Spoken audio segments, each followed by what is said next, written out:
Hello friends, मैं वैशाली स्वागत करती हूँ आप सभी का आपके अपने प्लेटफॉर्म एग्जाम जंक्शन पे।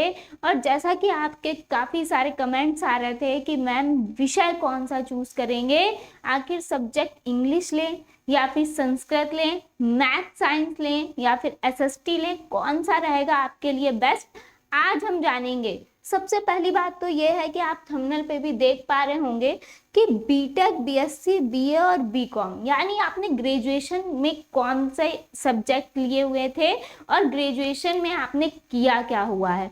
तो सबसे पहले तो ये मायने रखता है, यानी आपने अगर बीटेक किया हुआ है या फिर बीएससी किया हुआ है यानी आप साइंस स्ट्रीम से हैं, साथ ही साथ आपने बीए किया हुआ है या फिर बीकॉम किया हुआ है, तो आपको कौन से सब्जेक्ट चूज करने चाहिए। अगर बीटेक में आपने बीटेक किस स्ट्रीम से किया हुआ है, यहाँ पर किस ट्रेड से किया हुआ है, कौन से सब्जेक्ट रहे हैं, यानी ये सारी चीजें आपके लिए कहीं ना कहीं मायने रखती हैं। तो आगे बात करेंगे हम, अगर आपके लिए चॉइसिंग के लिए अगर हम बात करेंगे सीटेट की, है ना, तो चॉइसिंग के लिए आपके लिए पेपर 1 की अगर हम बात करेंगे, तो पेपर 1 की अगर हम बात करें तो यहाँ पर चॉइस के लिए आपके पास सब्जेक्ट जो है वो रहते हैं इंग्लिश और संस्कृत, यानी आपको इंग्लिश चूज करनी है या फिर संस्कृत चूज करना है, ये डिपेंड करता है आप पर। अगर हम बात करेंगे यहाँ पर पेपर 2 की, पेपर 2 क्योंकि मैक्सिमम बच्चे, आप सभी को पता है, क्योंकि अब बीएड जो है वो पेपर 1 नहीं दे पाएगा, यानी पीआरटी से है बाहर, तो बीएड वालों को पेपर 2 ही देना है। तो अब सबसे बड़ी परेशानी यही है सब्जेक्ट को लेकर कि सोशल स्टडी, क्योंकि सोशल स्टडी पूरी आती है 60 मार्क्स की। अगर हम बात करेंगे मैथ साइंस की, तो मैथ और साइंस दोनों मिला के आपका आता है कितने नंबर का, 60 नंबर का यहाँ पर, यानी मैथ्स आपकी 30 नंबर यहाँ पर आपको दिलाएगी और साइंस भी आपको 30 ही दिलाएगी, यानी दोनों मैथ साइंस और मिला के आपको 60 नंबर का यहाँ पर टोटल कवर होगा। और एसएसटी में आपके 60 टोटल जो है वो एसएसटी के क्वेश्चन होंगे, जिसमें ग्रामर के साथ साथ अगर हम बात करेंगे यहाँ पर जो आपकी जानकारी है उससे रिलेटेड अगर हम बात करें सारे क्वेश्चंस आएंगे, साथ ही साथ पेडागोजी के आपको दोनों में ही क्वेश्चंस देखने को मिलेंगे, यानी मैथ्स की पेडागोजी भी, साइंस की पेडागोजी भी, और अगर आप सोशल स्टडी लेते हैं तो सोशल स्टडी की पेडागोजी भी देखने को मिलने वाली है, क्योंकि जाहिर सी बात है सीटेट का पेपर है तो पेडागोजी से आप बच नहीं सकते हैं। यहाँ पे अगर हम बात करेंगे अब अपने सब्जेक्ट को लेकर, तो देखिए अगर हम बात करें, अगर आपने किया हुआ है यहाँ पर बीटेक या फिर बीएससी, है ना, बीटेक किया हुआ है या फिर अगर बीएससी की हुई है, तो आपको लेना चाहिए यहाँ पर मैथ एंड साइंस। क्यों लेना चाहिए मैथ एंड साइंस, क्योंकि ये आपके लिए बेस्ट रहेगी और इसमें आप नंबर काफी गेन कर सकते हैं, क्योंकि यहाँ पर आपसे पेडागोजी पूछी जाएगी हाफ नंबर की। आप सभी को पता है अगर मैथ 30 की आ रही है तो 15 की आपकी पेडागोजी आएगी, अगर साइंस 30 की आ रही है तो 15 नंबर आपके पेडागोजी ही दिला देगा। तो यहाँ पे अगर हम बात करेंगे कि आपके लिए जो बेटर रहेगा, क्योंकि आप इन सब्जेक्ट से क्या है कनेक्टेड हैं, तो कनेक्ट है सोशल स्टडी, या तो वो बच्चे ले सकते हैं, जाहिर सी बात है जिन्होंने बीएससी के बाद कहीं ना कहीं तैयारी की होगी यूपी लेवल के एग्जाम्स की, या फिर यूपी ट्रिपल एससी या फिर यूपी पीएससी, तो उनके लिए बेटर रहेगा। ये आप पे डिपेंड करता है कि आपकी कमांड जो है वो किस सब्जेक्ट पे है। सबसे पहली बात है कि ये आपको खुद पता होगा कि आप जो है मैथ और साइंस बेटर कर सकते हैं या फिर सोशल स्टडी बेटर कर सकते हैं, क्योंकि पेडागोजी हर आपके जितने भी जो भी सब्जेक्ट्स हैं, आपको पेडागोजी सभी को ही अगर हम बात करेंगे तो न्यू पढ़नी ही पड़ेगी, क्योंकि एसएसटी यहाँ पर जो है वो भी आपकी 60 नंबर की आ रही है। और अगर हम बात करेंगे सीटेट को लेकर, तो एसएसटी सपोज दैट 60 नंबर की आ रही है, जिसमें 30 नंबर आपको पेडागोजी के मिलेंगे। अब वो 30 नंबर की जो पेडागोजी आने वाली है वो आपके अदर किसी सब्जेक्ट में नहीं आती।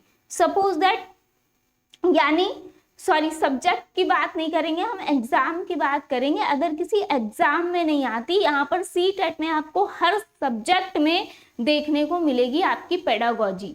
लेकिन अगर हम बात करेंगे कि सीटेट एक ऐसा पेपर है, या फिर अगर हम केवीएस में भी आती है, तो सेंट्रल के जो पेपर हैं उसमें आपको पेडागोजी देखने को मिलती ही है। लेकिन अगर हम बात करेंगे अदर एग्जाम, जैसे कि यूपी लेवल के एग्जाम है ना, आरओ का ही ले लीजिए या फिर यूपीपीएससी का ही ले लीजिए, उसमें कहीं पर भी आपको पेडागोजी नहीं देखने को मिलती है। तो ये आपको नहीं पढ़नी ही पड़ेगी। अगर आप सीटेट देने जा रहे हैं तो ये आपको अलग से पढ़नी पड़ेगी और इसमें आपको अपना दिमाग लगाना ही पड़ेगा। तो ये आप मान कर रखिए कि आपको न्यू तो कुछ चाहिए ही है, मतलब न्यू पेडागोजी तो आपको पढ़नी ही है, जो मुझे नहीं लगता है कि आपने पढ़ी होगी। अगर आपने सीटेट दिया होगा पहले तो ही पढ़ी होगी, वरना नहीं पढ़ी होगी। आगे बात करेंगे, अगर आपने बीए कर रखा है, यानी बीए वाले जितने भी विद्यार्थी हैं वो मैक्सिमम एसएसटी की ही ओर झुकेंगे। क्यों झुकेंगे? क्योंकि उन्होंने मैक्सिमम ये सब्जेक्ट जो हैं वो पढ़े हुए हैं।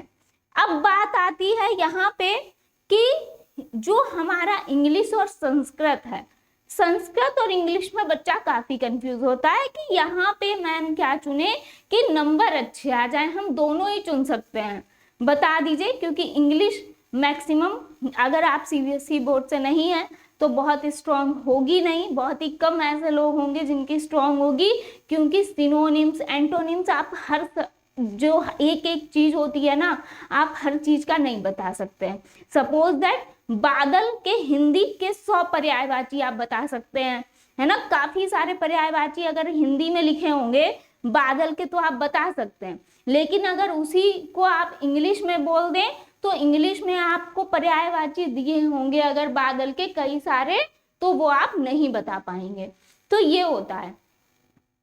तो यहाँ पे अगर हम बात करेंगे पेपर 1 की, अगर हम बात करें पेपर 1 की, तो पेपर 1 में आपको क्या करना है? पेपर 1 में आपको ये करना है कि अगर आपकी हिंदी बेटर है, अगर आपकी हिंदी अच्छी है, हिंदी अगर आपकी अच्छी है तो आपके लिए जो कंफर्टेबल पड़ेगी वो पड़ेगी संस्कृत। क्यों पड़ेगी? क्योंकि अगर हम बात करेंगे ग्रामर की, कहीं ना कहीं हिंदी से प्रॉपर कनेक्ट है और पेडागोजी सेम आती है। पेडागोजी सेम आती है, बस आप लैंग्वेज पकड़ पाओ। और अगर हम बात करेंगे तो हिंदी से संस्कृत के कुछ अर्थ आप बस जो हैं वो आपको याद करने होंगे। सपोज दैट जैसे ना नहीं है का मतलब यहाँ पर होगा नास्ती। तो यहाँ पे इसी टाइप से आपको जो है, आपको कुछ चीजें, बेसिक चीजें जो हैं वो संस्कृत में देखनी पड़ेंगी कि आखिर ये हिंदी से अगर हम इसको संस्कृत में बोलेंगे तो हमें क्या कहना होगा। ये आपका प्रैक्टिस से ही आ जाएगा खुद ब खुद। यहाँ पे अगर हम बात करेंगे इंग्लिश की, तो इंग्लिश तो यहाँ पर आपको लेनी है, ठीक है। यहाँ पे इंग्लिश आपको लेनी ही है। अगर हम बात करेंगे यहाँ पे इंग्लिश, तो इंग्लिश अगर जिन लोगों की अच्छी नहीं है, अगर हम बात करेंगे इंग्लिश अगर अच्छी नहीं है तो आप जाएंगे संस्कृत पे अगर हिंदी अच्छी है, ठीक है। लेकिन अगर आपकी इंग्लिश अच्छी है तो इंग्लिश सरल पड़ेगी आपको। कैसे? यानी अगर इंग्लिश आपकी अच्छी है, यानी अगर हम बात करेंगे किसकी, सीबीएसई बोर्ड्स की, है ना। सीबीएसई बोर्ड वाले जितने भी बच्चे हैं तो उनके लिए तो संस्कृत जाहिर सी बात है दूर दूर तक बहुत बड़ी चीज है, यानी संस्कृत से सभी बच्चे भागते हैं। मैंने देखा है कि जो सीबीएसई बोर्ड वाले बच्चे हैं तो वो संस्कृत तो नहीं ही चूज करेंगे, तो उनके लिए ये एक क्लियर कट बात है कि वो पूछेंगे ही नहीं आपसे कि मैम इंग्लिश चुने कि संस्कृत चुने, उन्हें तो इंग्लिश चुननी है। और उनके लिए ये दुविधा वाली बात भी नहीं है, क्योंकि उन्हें पता है कि हमें इंग्लिश ही यहाँ पे चुननी है, तो वो तो इंग्लिश चुन ही लेंगे। बात आती है उनके लिए जिनकी इंग्लिश भी ज्यादा अच्छी नहीं है और संस्कृत भी नहीं है, यानी संस्कृत आपने 8th तक ही पढ़ी हुई है, तो प्रॉब्लम उनको है जिनकी संस्कृत भी अच्छी नहीं है और इंग्लिश भी अच्छी नहीं है। तो वो लोग क्या करें, उनके लिए यही है कि अगर आपकी हिंदी अच्छी है तो आप प्लीज संस्कृत चूज करेंगे और संस्कृत के कुछ जो आपके शब्द और अर्थ होते हैं वो आपको हमारे चैनल के माध्यम से ही बता दिए जाएंगे। उनको बस याद रखना है, क्योंकि एक चीज यहाँ पे जो CTET की अगर हम बात करेंगे तो संस्कृत में क्या होता है, संस्कृत में आपको अगर हम बात करेंगे टेट की तो उसमें जो क्वेश्चन आता है वो आपका हिंदी में आता है और बाकी आपका संस्कृत आती है। लेकिन अगर हम बात करेंगे CTET की, सपोज दैट आपको गद्यांश दिया हुआ है तो ऊपर जो उनके इंस्ट्रक्शंस भी होंगे वो भी आपके संस्कृत में ही लिखे होंगे। ये बहुत बड़ी दुविधा है, क्योंकि अगर आपने संस्कृत में अगर कुछ ऐसा लिखा है जिसकी आप हिंदी नहीं निकाल पाए, यानी अगर आपको नहीं समझ आया तो आप वो क्वेश्चन अटेम्प्ट ही नहीं कर पाओगे। ये बड़ी प्रॉब्लम है यहाँ पर CTET में। तो आपको जो है वो अर्थ जरूर देखने पड़ेंगे, क्योंकि यहाँ पे अगर आपका क्वेश्चन भी आता है कि आपसे पूछ क्या रहा है तो वो भी आता है आपका संस्कृत में लिखा हुआ। यानी अगर आप पता नहीं कर पाए कि आपसे आखिर पूछा क्या जा रहा है, आपको करना क्या है, तो फिर आप वहीं पे ही फ्लॉप हो जाओगे। तो यहाँ पे आपको थोड़ा मेहनत करनी है और मेहनत सभी करने हैं, यानी इंग्लिश पे भी मेहनत करनी है और यहाँ पर संस्कृत पर भी मेहनत करनी है। तो आपको अगर हिंदी बेटर है तो संस्कृत चूज कर सकते हैं, क्योंकि पेडागोजी पूरी की पूरी सेम है। अगर आपको आगे अभी जब क्लासेस होंगी तो आपको पता चलेगा और आप देखेंगे भी कि हिंदी अगर आपकी अच्छी है और हिंदी की पेडागोजी आप बहुत अच्छे से कर ले रहे हो तो संस्कृत की आप कर ले जाओगे। आपको सिर्फ क्लिक पॉइंट्स पता होने चाहिए, आप आराम से कर ले जाओगे। लेकिन इंग्लिश में दिक्कत होगी।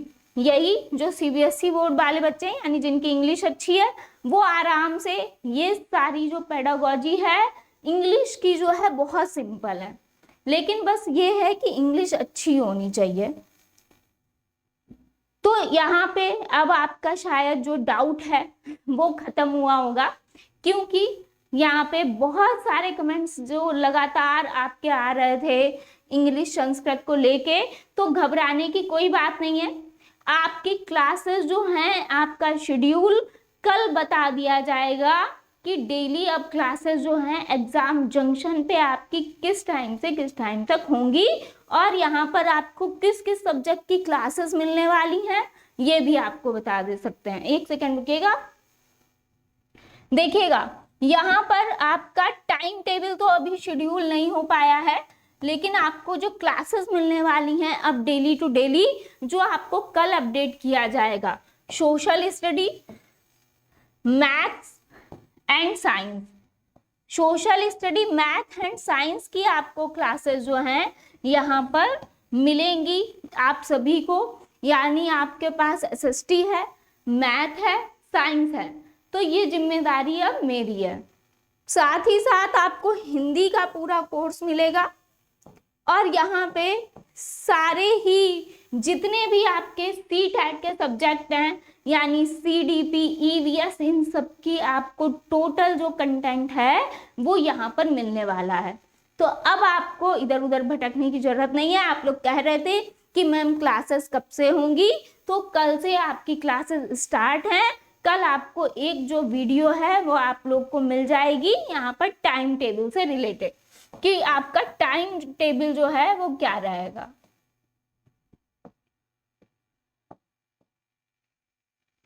तो ये आपकी क्लासेस रही। साथ ही साथ कल आपको सोशल स्टडी की एक क्लास यहाँ पर मिलने वाली है, तो फटाफट से चैनल को सब्सक्राइब कर लीजिएगा, बेल आइकन को प्रेस कर लीजिएगा और जितना ज़्यादा हो सके ज़्यादा से ज़्यादा आप लोग शेयर भी कर दीजिएगा कि कल से आपकी प्रॉपर क्लासेस जो हैं वो स्टार्ट हैं यहाँ। धन्यवाद।